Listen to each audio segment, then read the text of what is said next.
Now will talk about garbage collection in Java.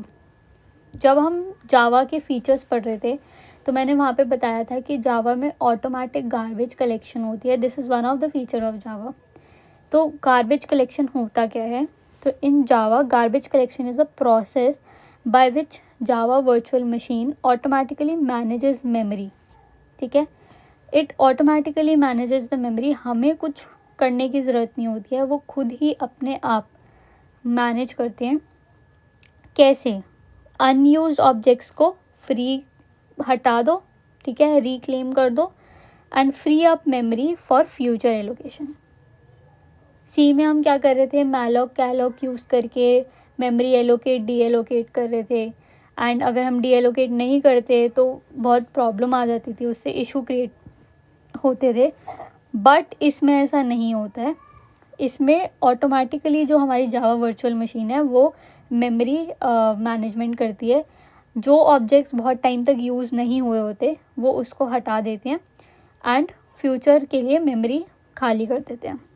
So this ensure that your program done not run out of memory. हमारा program out of memory कभी जाएगा ही नहीं and eliminates the need of manual memory management, जो हमें सी में करनी पड़ती है। फ्री यूज़ करना पड़ता है, free method to free the memory. तो हमें इसमें कुछ भी ऐसा यूज़ नहीं करना पड़ता। हम सी और सी प्लस में हमें ये करना पड़ता है, बट जावा में इट इज़ ऑटोमेटिक। तो एक ये बिगेस्ट एक फीचर है जावा का which makes it very versatile. ठीक है, हम जावा में दिस कीवर्ड का यूज़ करते हैं टू इम्प्रूव कोड रीडेबिलिटी। हम ये क्यों करते हैं? क्योंकि कई बार ये जावा में कुछ वेरिएबल्स होते हैं जिनके सेम नेम होते हैं, आइडेंटिकल नेम्स होते हैं। तो जब हम आइडेंटिकल नेम्स हमारे जावा प्रोग्राम में एग्जिस्ट करते हैं तो हम कैसे क्लैरिफाई करें कि कौन सा वेरिएबल लोकल है, कौन सा इंस्टेंस है, कैसे क्लैरिफाई करेंगे? उस चीज़ के लिए हम दिस कीवर्ड का यूज़ करते हैं। तो this keyword in Java is a reference variable that points to the current object of a class. जो भी अभी ऑब्जेक्ट बनेगा और वो जो उसको कॉल करेगा उस ही ऑब्जेक्ट को वो रेफ़र करेगा। जैसे कि एग्जांपल से समझाती हूँ। ये क्लास है हमारी एग्जांपल। इसमें हमारा एक वेरिएबल है नंबर नाम का। ठीक है, हमने कंस्ट्रक्टर बनाया, उसमें हम पैरामीटर ले रहे हैं नंबर को भी। तो कंस्ट्रक्टर में जो पैरामीटर हम कंस्ट्रक्टर में पास कर रहे हैं उसका नाम और ये वाले वेरिएबल का नाम सेम है। तो हम कैसे क्लैरिफाई करेंगे कि हम किसको कौन सा वाला वेरिएबल यूज़ कर रहे हैं? तो दिस डॉट नंबर जो हमने लिखा है इसका मतलब होता है it refers to the instance variable. This dot number refers to this variable and this number is the parameter which we have passed in the constructor. तो ये जो नंबर है दिस डॉट करके हम कुछ भी वेरिएबल का नाम लिखेंगे वो इंस्टेंस वेरिएबल को रेफ़र करेगा। सो this is the use of this keyword. जब इसको हम तब यूज़ करते हैं ताकि हमारे कोड रीडेबिलिटी इम्प्रूव हो और हमारे प्रोग्राम में क्लैरिटी आए। कई बार ऐसे केसेस होते हैं कि हम सेम ही नेम यूज़ करते हैं ताकि हमें एक्स्ट्रा वेरिएबल्स को यूज़ ना करना पड़े, और सेम नेम यूज़ करके हम दिस कीवर्ड का यूज़ कर सकते हैं ताकि हमें क्लैरिटी आए कि कौन सा वाला इंस्टेंस वेरिएबल है और कौन सा वाला कंस्ट्रक्टर का है या लोकल वेरिएबल है। अब हम दिस कीवर्ड को थोड़ा और क्लैरिटी से समझते हैं यूजिंग एन एग्जांपल। तो हमारी यहाँ पे क्लास है बुक नाम की। ठीक है, उसमें हमारे पास दो इंस्टेंस वेरिएबल हैं, टाइटल और ऑथर, और दोनों ही स्ट्रिंग टाइप के हैं। सेकेंडली हमारे पास एक और वेरिएबल है, इंस्टेंस वेरिएबल है प्राइस, जो कि डबल है, डबल उसका डेटा टाइप है। Then we have made a constructor जिसमें वी हैव पास्ड सेम ही नाम के पैरामीटर्स, है ना, string author, string title and double price. अब यहाँ पे हमें ये क्लैरिफाई करना पड़ेगा कि कौन सा पैरामीटर है और कौन सा इसमें इंस्टेंस वेरिएबल है। तो हमने यहाँ पे लिखा this dot title. So this is the instance variable जो हमने यहाँ पे क्लैरिफाई करा है, और this title here is the parameter जो हमने कंस्ट्रक्टर में पास करा है। ऐसे ही ये same goes for the author वाला भी एंड प्राइस। अब हमने नेक्स्ट एक मेथड बनाया है शो डिटेल्स, जो कि प्रिंट कर रहा है डिटेल्स। यहाँ पे हम पहले प्रिंट करवा रहे हैं टाइटल, और इसमें हम लिख रहे हैं दिस डॉट टाइटल, मतलब कि we are referring to the current instance variable. तो जो यहाँ पे हमने डिफ़ाइन करा हुआ है वो ही हम यहाँ पे प्रिंट करवा रहे हैं। तो हम आपको ये दिखा रहे हैं कि मेथड में भी हम दिस कीवर्ड को कैसे यूज़ कर सकते हैं, कंस्ट्रक्टर में हम दिस कीवर्ड को कैसे यूज़ कर सकते हैं। I hope you have understood the use of this keyword clearly. Now we will talk about string class and methods. तो स्ट्रिंग आपको पता ही होगा क्या होता है। स्ट्रिंग एक क्लास जो है it is part of Java lang package. तो there is a package name Java lang जिसमें सारे ये क्लासेस प्रेजेंट होती हैं। और स्ट्रिंग होता क्या है, why it is use to represent sequence of characters. अगर हम कुछ इन्वर्टेड सिंगल इन्वर्टेड कॉमा या डबल में कुछ भी लिखते हैं XYZ, अगर यहाँ पे हम ग्रैडअप लिखते हैं, ग्रैडअप BCA, तो दिस इज़ अ स्ट्रिंग। तो ये सीक्वेंस ऑफ कैरेक्टर्स हैं, इसलिए हम इसको स्ट्रिंग बोलते हैं। तो string in Java is immutable. Immutable मतलब कि the content can not B change. अगर हमने एक बार डिफ़ाइन कर दिया तो इट रिमेन्स द सेम। तो ये कुछ मेथड्स हैं स्ट्रिंग की। पहले हम डेफिनेशन देख लेते हैं। यहाँ पे हमने लिखा हुआ है, ऐसे स्ट्रिंग लिखते हैं, स्ट्रिंग का नाम देते हैं एंड जो भी हमने वैल्यू स्टोर करनी है वो लिखते हैं। और दूसरा वे है इसको बनाने का, अगर हम न्यू कीवर्ड की मदद से बनाते हैं तो ये जो स्ट्रिंग बनता है str2 it will be stored in heap memory. But अगर हम ऐसे बनाते हैं तो it will be stored in string pool. तो ये स्टोरेज बताते हैं कि अगर ऐसे बनाया तो ऐसे स्टोर होगा, या ऐसे बनाया न्यू कीवर्ड से बनाया तो हीप मेमोरी में स्टोर होगा। अब मेथड्स क्या क्या होते हैं स्ट्रिंग में? बहुत सारे मेथड्स होते हैं जो हम स्ट्रिंग्स के ऊपर लगा सकते हैं। First method is length. अगर हम ये लगा रहे हैं किसी स्ट्रिंग पे तो it will return the length of the string, कि कितने नंबर ऑफ कैरेक्टर्स हैं उसमें, 10 है, 12 है, ऐसे। Second is char at index. तो it returns character at the specified index. अगर हमें कोई इंडेक्स हम मेंशन कर दे, फॉर एग्जांपल हमें सेकंड इंडेक्स पे देखना है कि कौन सा कैरेक्टर लाई करता है, तो हम इसमें इंडेक्स की जगह पास कर देंगे 2। तो it will return the element which is on the second index. Then we have another method called सब स्ट्रिंग।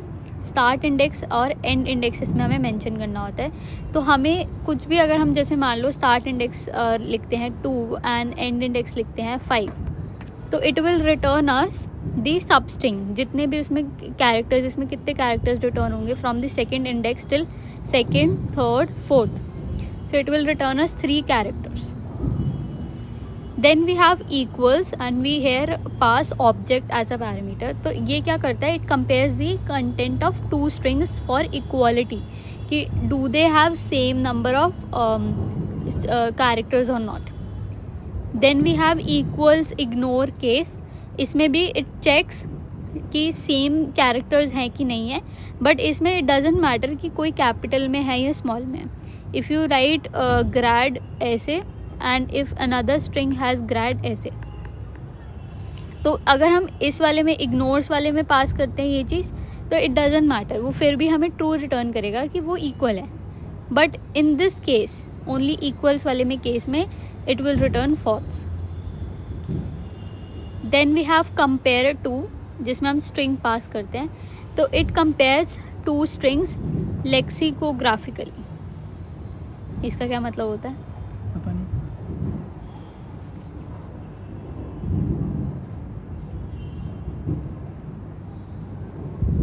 सिमिलरली बहुत सारे और भी मेथड्स होते हैं जो हम स्ट्रिंग क्लास में यूज़ करते हैं और हम स्ट्रिंग्स पे अप्लाई करते हैं। ये हम अंडरस्टैंड करते हैं यूजिंग एन एग्जांपल। तो हमने यहाँ पे क्लास बनाई है स्ट्रिंग मेथड्स एग्जांपल नाम की। हमने यहाँ पे मेन फंक्शन डिफाइन करा है, उसके बाद हमने 3 स्ट्रिंग्स बनाए हैं, str1, str2, str3, जिसमें हमने अलग अलग वैल्यू स्टोर कर दी हैं।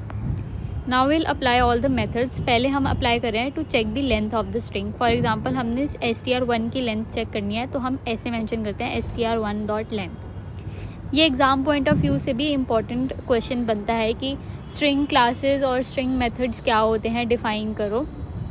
तो you should know few of them. तो हमने यहाँ पे str1 डॉट लेंथ लिखा, तो इट विल रिटर्न अस कि स्ट्रिंग 1 की लेंथ कितनी है। 1 2 3 4 5 6 7 8 9 10 11 12, सो 13 आई गेस 13 है, तो स्ट्रिंग 1 की लेंथ 13 है। ऐसे ही second is caret which will return us the character which is at the 7th index. String 1 पे जो भी 7th इंडेक्स पे कैरेक्टर होगा इट विल रिटर्न अस। ऐसे ही सब स्ट्रिंग होता है, इट विल रिटर्न अस अ सब स्ट्रिंग जो 7 से बिगिन करेंगे हम and it will go till 11। String 1 में 7 to 12 है तो एक इंडेक्स पहले तक होता है। Then we have to go str, इसमें हम कर रहे हैं इक्वल्स टू, हम देख रहे हैं कि स्ट्रिंग 1 स्ट्रिंग 3 के इक्वल है कि नहीं है। इसमें हमें फॉल्स आ जाएगा, रीज़न बिकॉज इसमें कैपिटल लेटर्स का फ़र्क आ रहा है। बट अगर हम इसी को ही अगर हम इस वाले में देखेंगे 5th वाले में जिसमें इक्वल्स इग्नोरिंग केस आ रहा है, इसमें इसका आंसर ट्रू आ जाएगा। रीज़न क्योंकि इसमें हम इग्नोर कर देते हैं कि वो कैपिटल है या स्मॉल लेटर्स में, कोई भी केस में इसमें चलता है। ऐसे ही अगर हमें कंपेयर टू करना होता है, this will compare the string 1 to string 3। Upper case lower case भी चेक कर सकते हैं अगर हम स्ट्रिंग 1 को अपर केस में करना है और स्ट्रिंग 1 को लोअर केस में करना है, तो ये वाला फंक्शन होता है 2 अपर केस और 2 lower case.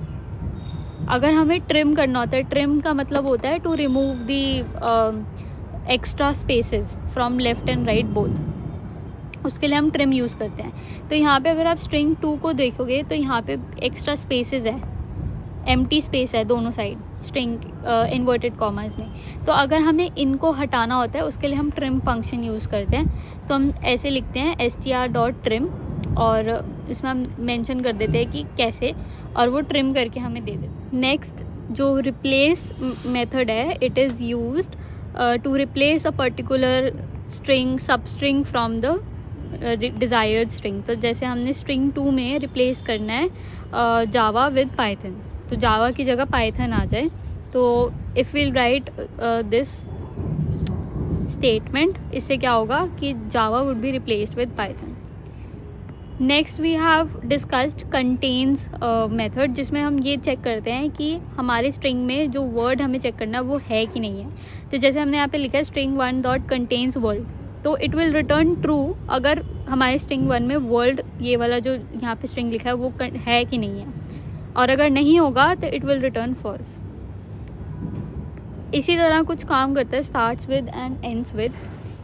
Starts with returns true if the string starts with hello or not, and it returns false similarly if it doesn't start with hello, so it will return false.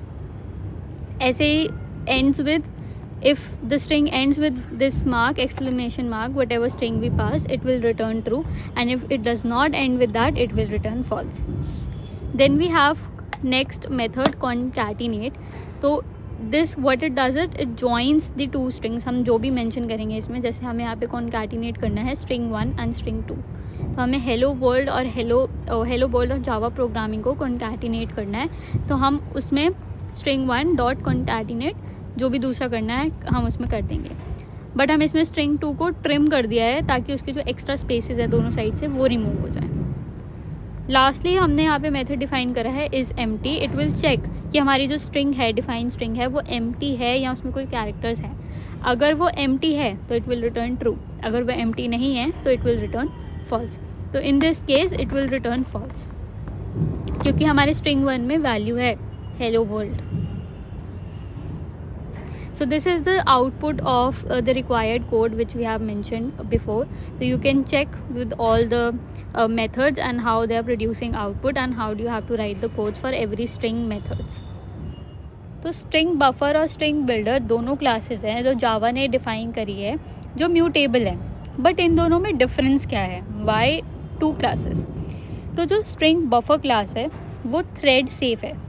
Thread safe मतलब कि जब हम उसको multiple threads अगर access कर रही हैं तो हम उसको एक्सेस नहीं करने देंगे। एक टाइम पे एक ही थ्रेड एक्सेस कर रही है, एक ही प्रोसेस एक्सेस कर रहा है, ऐसे मान लो।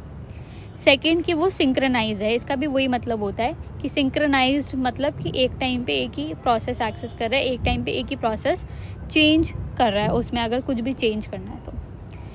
एंड स्ट्रिंग बफर स्लोअर है क्योंकि सिंक्रोनाइज करना है उसको, सारी चीज़ें उसमें ऐसे होना चाहिए कि एक प्रोसेस एक ही टाइम पे उसको एक्सेस कर रहा है और थ्रेड सेफ्टी भी मेंटेन करनी है। तो इन सब चीज़ों के रहते स्ट्रिंग बफर जो है वो स्लो है। और यही अगर हम स्ट्रिंग बिल्डर की बात करें तो it is not thread safe. Not thread safe मतलब कि उसको एक टाइम पे बहुत सारे ऑब्जेक्ट्स उसको एक्सेस कर सकते हैं, और थ्रेड सेफ नहीं है मतलब कि सिंक्रोनाइज्ड भी नहीं है, तो मल्टीपल थ्रेड्स उसको एक टाइम पे ही एक्सेस कर रही हैं, एक टाइम पे ही मॉडिफाई कर रही हैं, और ये इसी करके कि वो थ्रेड सेफ भी नहीं है, वो सिंक्रोनाइज भी नहीं है, इसी रीज़न से वो फास्टर है। बट स्ट्रिंग बिल्डर में ये एक डिसएडवांटेज है कि डेटा करप्शन हो सकता है, और ये जो मल्टी थ्रेडेड एनवायरनमेंट होते हैं, मल्टी थ्रेडिंग हमने फीचर एज अ जावा का थोड़ा सा इंट्रोडक्शन पढ़ा था कि multiple processes are running at the same time. Example ले लो, जैसे हमने म्यूज़िक भी चलाया हुआ है एंड हम साथ साथ इंस्टाग्राम और स्नैपचैट भी चला रहे हैं, तो ये होता है मल्टी थ्रेडिंग रियल वर्ल्ड में। तो मल्टी थ्रेडिंग अगर हम उसमें परफॉर्म कर रहे हैं, मल्टी थ्रेडिंग एनवायरनमेंट में स्ट्रिंग बिल्डर काम नहीं करेगा, क्योंकि थ्रेड सेफ नहीं है, इतनी सारी थ्रेड एक्सेस कर रही हैं और उसको एकदम एक साथ ही सब चेंजेस कर रही हैं, तो वो डेटा करप्शन कर सकते हैं। सिमिलरली जो स्ट्रिंग बिल्डर है ये थ्रेड सेफ है और ये मल्टी थ्रेडेड एनवायरनमेंट्स के लिए यूज़ करा जाता है। इसमें सिंक्रोनाइजेशन होता है कि एक टाइम पे एक ही जो प्रोसेस है वो एक्सेस करेगा और चेंजेस करेगा, और थ्रेड सेफ भी है कि वन टाइम पे वन ही थ्रेड एक्सेस हो रही है, इसलिए ये स्लोअर है, बट ये बहुत ज़्यादा एफिशिएंट है फॉर मल्टी थ्रेडेड एनवायरनमेंट्स। ये कुछ कॉमन फीचर्स हैं जो दोनों स्ट्रिंग बफर और स्ट्रिंग बिल्डर क्लासेस में यूज़ होते हैं, जैसे अपेंड फंक्शन। इसको हम ऐसे लिखते हैं, जो भी स्ट्रिंग का नाम है dot append and whatever string we want to append, ऐसे करके लिख देते हैं। ऐसी स्ट्रिंग बफर में सेम भी use in string builder. Insert कर सकते हैं हम इसमें, रिप्लेस कर सकते हैं, डिलीट कर सकते हैं, रिवर्स कर सकते हैं, and we can also check the capacity of the string. So these are few examples which are common in both string buffer and string builder. So now we'll study about static variable, static method and static block. So in Java, static keyword is used for memory management and allows field method blocks to be shared across all instance of classes. तो जो static keyword है ना, it is defined जब हमें कोई object या कोई variable बनाना होता है जो इंडिपेंडेंट हो किसी भी ऑब्जेक्ट के, मतलब कि वो किसी पे डिपेंडेंट ना हो, वो अपना बस चले, और उसकी जो भी हम वैल्यू डिफ़ाइन करें वो कभी इफ़ेक्ट ना हो किसी ऑब्जेक्ट क्रिएशन से या डिलीशन से। अगर हम ये स्टैटिक कीवर्ड लिख देते हैं मेथड के आगे, ब्लॉक के आगे या वेरिएबल के आगे, तो वो स्टैटिक बन जाता है, मतलब कि it belongs to the class. अब वो क्लास का एक पार्ट है rather than being an part of कोई ऑब्जेक्ट, कि ऑब्जेक्ट क्रिएट होगा तो उसका कोई काम आएगा, ऐसा नहीं होता। अगर हम उसको स्टैटिक डिक्लेयर कर दें तो it belongs to the class, और हर एक ऑब्जेक्ट, हर एक मेथड उस क्लास का उसी को ही शेयर करता है, वो हर ऑब्जेक्ट के लिए डिफरेंट नहीं होता, it is common for all the object. इसको हम डिटेल में समझेंगे। सबसे पहले हम पढ़ते हैं स्टैटिक वेरिएबल क्या होता है। तो जो स्टैटिक वेरिएबल होता है ये सारे ही objects of the class share करते हैं। हम एक वेरिएबल बनाते हैं एंड जितने भी ऑब्जेक्ट हम बना लो, 3 4 5 6, सारे ही ऑब्जेक्ट्स उस वेरिएबल को शेयर करते हैं। जो स्टैटिक वेरिएबल होता है हम उसको क्लास के नाम से एक्सेस करते हैं, ठीक है। अगर हमारे पास कोई वेरिएबल है तो उसको हम क्लास का नाम लिखेंगे और फिर उसके बाद वेरिएबल लिखेंगे, ठीक है, वेरिएबल का नाम। तो it is access using a class name. और ये सिंटैक्स होता है, पहले हम स्टैटिक लिखते हैं, डेटा टाइप लिखते हैं और फिर वेरिएबल का नाम लिखते हैं। एग्जाम्पल के थ्रू समझते हैं। जैसे हमारे पास हमने क्लास ली है स्टैटिक वेरिएबल एग्जाम्पल नाम की, एंड इसमें हमने एक वेरिएबल लिया है जिसका नाम है काउंट, और हमने इसको स्टैटिक बना दिया है। हमने इसकी वैल्यू भी दे दी है, सेट कर दी है 0। सो अब ये जो काउंट वेरिएबल है ये स्टैटिक है, और जितने भी ऑब्जेक्ट्स बनेंगे वो सब इसी को यूज़ करेंगे, ये कॉमन रहेगा। समझते हैं।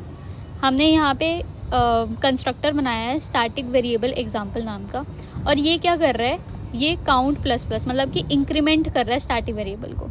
तो जब भी कोई ऑब्जेक्ट बनेगा ये कंस्ट्रक्टर कॉल होगा, और कंस्ट्रक्टर कॉल होगा तो मतलब कि जो भी काउंट की वैल्यू है it will increment bye 1।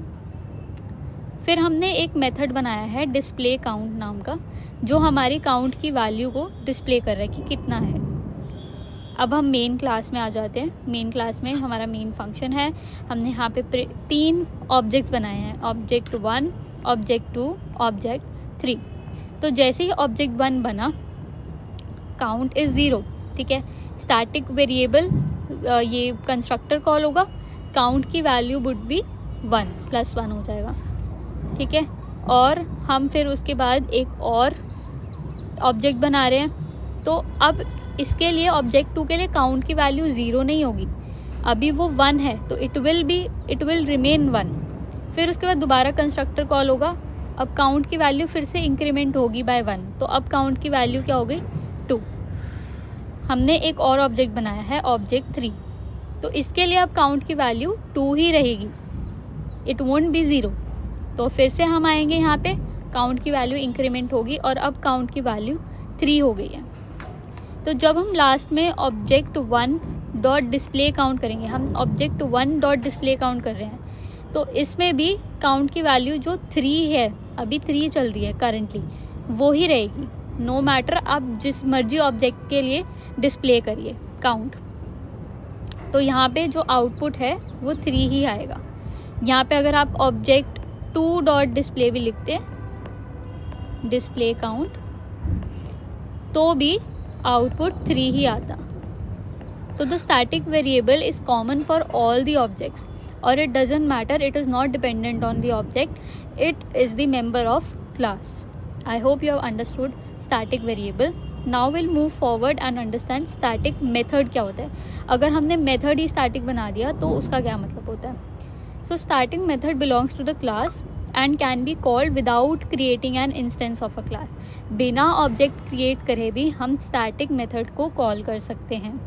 Static method can only access static variable and static methods directly. तो जो हमारे static method हम जो बनाएंगे, ये सिर्फ static variable, कोई variable जैसे हमने वहाँ पे static int count बनाया था, वो सिर्फ उसी को ही access कर सकते हैं, static variables को ही access कर सकते हैं। और क्या क्या कैरेक्टरिस्टिक है static method के, can not access non static variable, non static variable को या फिर मेथड को डायरेक्टली एक्सेस नहीं कर सकता। Can be called using class name, हम क्लास नेम यूज़ करते हैं इसको कॉल करने के लिए। And typically used for utility और हेल्पर मेथड्स, ठीक है, हम as a helper methods static methods को यूज़ करते हैं। सिंटैक्स देख लेते हैं, आगे हम स्टैटिक लिखते हैं, रिटर्न टाइप लिखते हैं, मेथड नेम लिखते हैं, पैरामीटर्स पास करते हैं इफ़ एनी, और हम बॉडी मेंशन करते हैं। Understand this with an example. यहाँ पे हमने क्लास बनाई है स्टैटिक मेथड एग्जांपल नाम की, और हमने यहाँ पे मेथड बनाया है स्टैटिक इंट स्क्वायर, जिसमें हम पैरामीटर भी एक पास कर रहे हैं इंट नम नाम का, और हम इसमें क्या रिटर्न कर रहे हैं, नम इंटू नम। ये हमारा स्टैटिक मेथड है। अब हम चलते हैं मेन क्लास में, जिसमें हम पहले मेन फंक्शन लिखेंगे, और उसके बाद हम यहाँ पे एक वेरिएबल ले रहे हैं इंट रिज़ल्ट, जो क्या कर रहा है, ध्यान से देखिए, हमने यहाँ पे क्लास का नाम लिखा है स्टैटिक मेथड एग्जाम्पल क्लास का जो हमारा मेथड है स्क्वायर नाम का जो मेथड है वो लिख रहे हैं, और उसमें हम एक आर्ग्यूमेंट पास कर रहे हैं 5, ठीक है। और जब हम इसको प्रिंट कराएंगे तो रिज़ल्ट प्रिंट हो जाएगा। So this is how static method works, जिसको हम हमेशा क्लास के नाम से कॉल करते हैं। और इसमें आप एक चीज़ ध्यान रखें, we have not created any object, हमने स्टैटिक मेथड को बिना ऑब्जेक्ट क्रिएट करे कॉल करा है, और हमने यहाँ पे क्लास के नाम से इस मेथड को कॉल करा है। अब स्टैटिक ब्लॉक क्या होता है, स्टैटिक ब्लॉक हम तब यूज़ करते हैं जब हमें जो भी स्टैटिक हमारा वेरिएबल है या मेथड है और हमें उसे इनिशियलाइज करना होता है। ऐसे मान लो, consider it as a constructor for the static method and static variables, so it act as a constructor for them. तो स्टैटिक ब्लॉक हम तब यूज़ करते हैं जब हमें इनिशियलाइज करना होता है वेरिएबल्स को, और ये तब एग्जीक्यूट होता है जैसे ही क्लास जो है it is loaded into the memory, और before an object of the class is created और any static method is called. तो ये एक तरह से कंस्ट्रक्टर का काम ही करता है, जिसमें हम इनिशियलाइज कर देते हैं जो भी मेथड है या जो भी वेरिएबल्स हैं।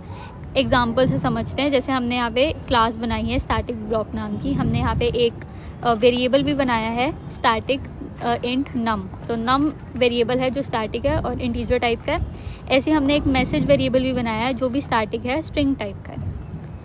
ये हमने यहाँ पे स्टैटिक ब्लॉक बनाया है टू इनिशियलाइज। नम की वैल्यू हमने 100 लिखी है, मैसेज भी हमने एक दे दिया है डिफ़ॉल्ट कि वेलकम टू स्टैटिक ब्लॉक आए, और हम जब भी ये कॉल हो तो स्टैटिक ब्लॉक एग्जीक्यूटेड प्रिंट हो जाए, ठीक है।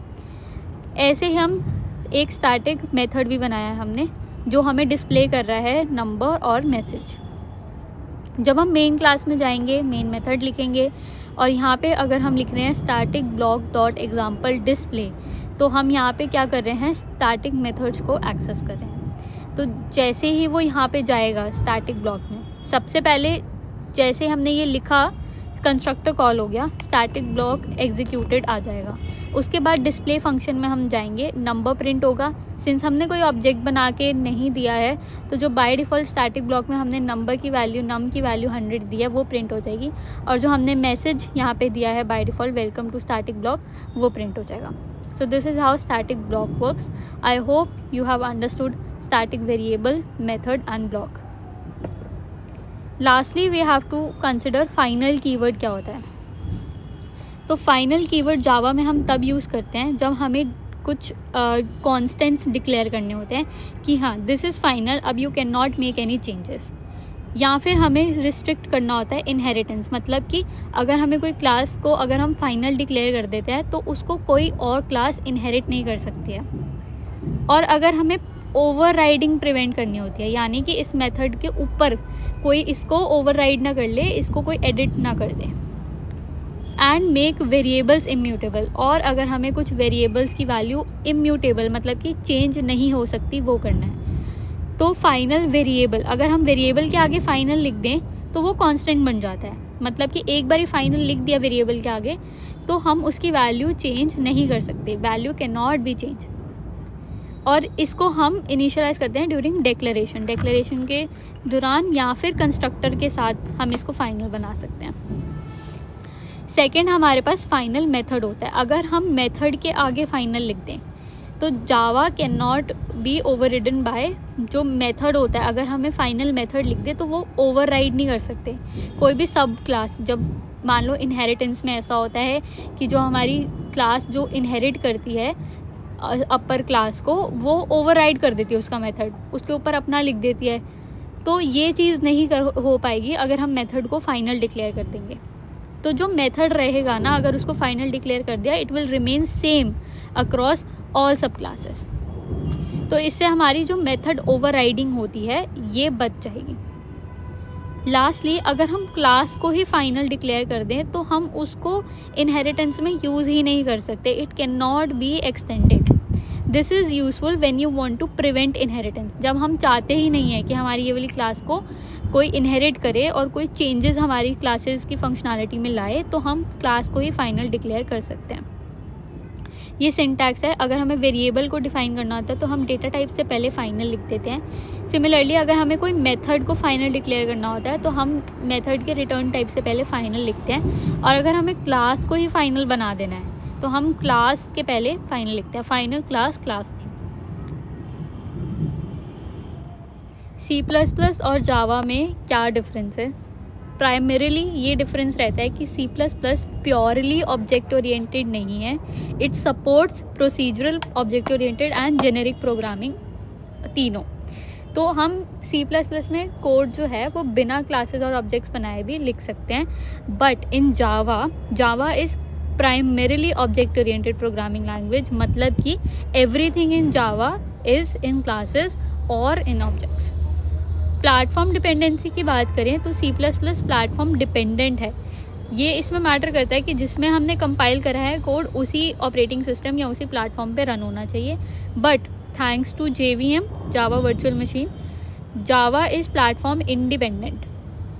ये मैटर नहीं करता कि बाइट कोड कहाँ कंपाइल्ड है और कहाँ रन हो रहा है, it produces the same output. Memory management की बात करें तो इसमें मैनुअल मेमोरी मैनेजमेंट करनी पड़ती है हमें C++ में, using pointers, new keyword, delete keyword. But Java में ऑटोमेटिक मेमोरी मैनेजमेंट होती है using garbage collection. Syntax C++ का थोड़ा सा कॉम्प्लेक्स है बिकॉज इसमें फीचर्स लाइक पॉइंटर्स हो जाते हैं, ऑपरेटर ओवरलोडिंग हो जाती है, टेम्पलेट्स वगैरह यूज़ होते हैं। और इसके ही ऑपोजिट में जावा का जो सिंटैक्स है वो क्वाइट सिंपलर है, जिसमें ये डायरेक्ट सपोर्ट पॉइंटर्स का नहीं होता, ऑपरेटर ओवरलोडिंग भी नहीं होती है एंड टेम्पलेट्स वगैरह नहीं होता। परफॉर्मेंस की बात करें तो C++ जनरली फास्टर है due to direct memory access. But देखा जाए जावा इज़ स्लाइटली स्लोअर क्योंकि थोड़ा सा JVM ओवरहेड हो जाता है और गार्बेज कलेक्शन जो हो रही होती है उसकी वजह से कभी कभी it can be slower. Compilation की बात करें तो C++ compiles directly to machine code, but Java में डायरेक्टली मशीन कोड में नहीं होता। First it is compiled into byte code, फिर उसके बाद it is converted into machine level code. Inheritance, multiple inheritance support करा जाता है C++ में using classes, but multiple inheritance थोड़े से सिक्योरिटी को जेप्रेडाइज करता है, इसीलिए Java does not support multiple inheritance, but इसको अलाउ करता है यूजिंग इंटरफेसेस, जो हम आगे पढ़ेंगे कि इंटरफेसेस क्या होता है, बट डायरेक्टली मल्टीपल इनहेरिटेंस को अलाउ नहीं करता है। मेमोरी एक्सेस देखें तो C++ में डायरेक्ट मेमोरी एक्सेस होता है पॉइंटर्स के यूज़ से, और यहाँ पे कोई डायरेक्ट मेमोरी एक्सेस जावा में नहीं होता। सिक्योरिटी में जावा इज़ मोर सिक्योर क्योंकि इसमें पॉइंटर्स नहीं होते हैं, और C++ is less secure. Libraries, इसमें रिच स्टैंडर्ड टेम्पलेट लाइब्रेरीज़ होती हैं फॉर डेटा स्ट्रक्चर, और इसमें एक्सटेंसिव बिल्ड इन लाइब्रेरीज़ हैं फॉर वेरियस पर्पसेस। एग्जीक्यूशन की बात करें तो it needs to be recompiled for different platforms. अगर हमने यहाँ पे लिखा है कोड दूसरे प्लेटफॉर्म में करना है तो पहले हमें उसको दोबारा से कंपाइल करना पड़ेगा, और इट इज़ नॉट, ऐसे कोई श्योरिटी नहीं है कि सेम ही आउटपुट आए। बट जावा में हम वोरा प्रिंसिपल यूज़ करते हैं, राइट वंस रन एनीवेयर, और इससे क्या होता है कि जो कंपाइल्ड कोड है it will produce the same output despite of whatever operating system you are using और रनिंग इट ऑन। फीचर्स की बात करें तो C++ supports operator overloading, processor directives वगैरह, और इसमें फ़ीचर ये नहीं है ऑपरेटर ओवरलोडिंग वाला फ़ीचर, पॉइंटर्स का फ़ीचर नहीं है। गार्बेज कलेक्शन में यहाँ पे कोई भी बिल्ड इन गार्बेज कलेक्शन नहीं होती है, मैनुअली मेमोरी मैनेजमेंट करनी पड़ती है, बट जावा में there is build in garbage collection जो हमारी मेमोरी मैनेजमेंट को सिंप्लीफाई कर देता है, और developers focuses on building application, doing programming rather than doing memory management. Pointers की बात करें तो C++ में एक्सटेंसिव पॉइंटर्स का यूज़ होता है, और जावा में there is no support to explicit pointers.